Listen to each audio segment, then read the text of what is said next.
Hi, my name is Allison Kaplan. I'm Education Director at the National First Ladies Library here in Canton, Ohio.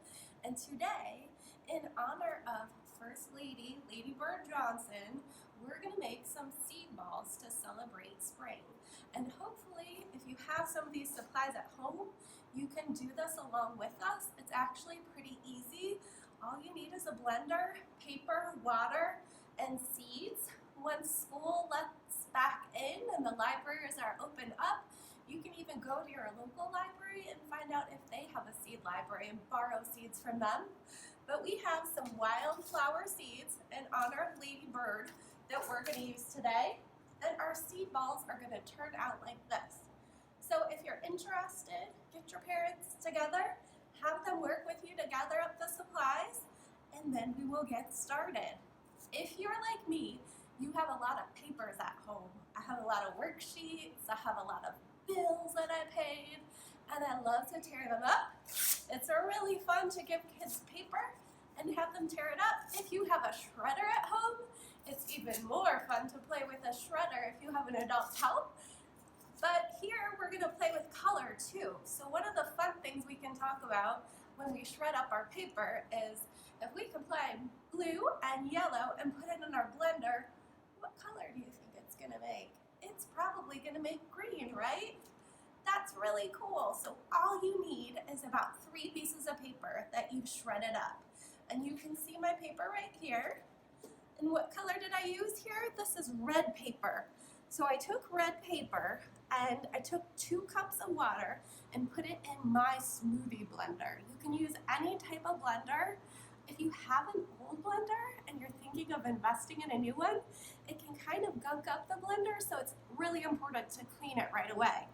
I took some hot water, 2 cups, and I mixed it up with my paper, and I let it sit for 10 minutes.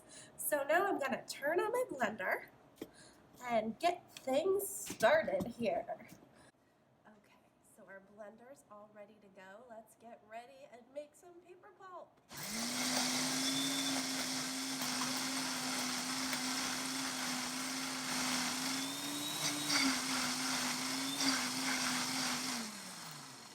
So we're gonna pulse our paper in the blender until it's nice and pulpy like this. And once it's all mixed up and pulpy, we're gonna put it in our strainer. You can use an old t-shirt. I used an old t-shirt for my first set of balls, but now I'm gonna use this. It's probably gonna get pretty yucky though, so be prepared. Use something you don't mind getting stained. And then we're gonna squeeze it. So we're gonna squeeze all of the water out of here so we can get really nice pulp and mix in our seeds. Mine's so hot because of the hot water, so be really careful. And squeeze it really good. And you can tell I had a lot of water in there because look at the pulp. There's really only a little bit in here. So it's only going to make a few seed balls, and you can see all the water that drained out. And what you're going to do is use only a little bit of the wildflower seeds. So we're going to use maybe a teaspoon, maybe even less, and mix it in here. So this is the really fun part. You can spend as much time as you want mixing, and sometimes they break apart pretty easily, so just be prepared for that. And you can tell there's still squishy water in there.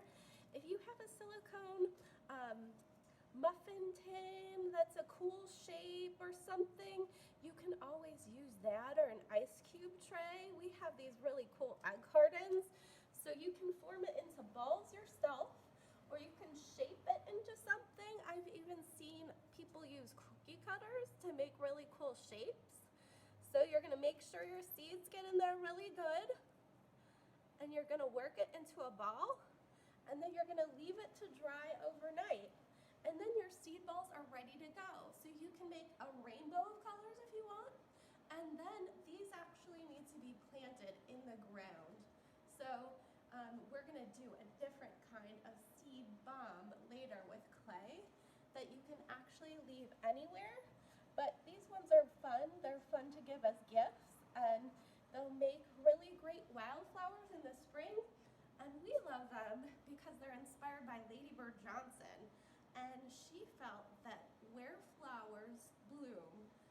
so does hope.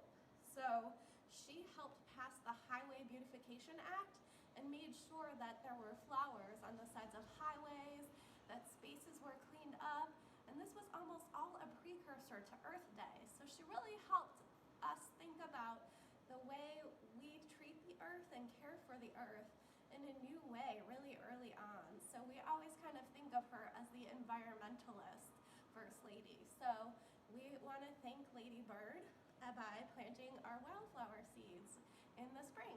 Thanks so much for joining us, and share with us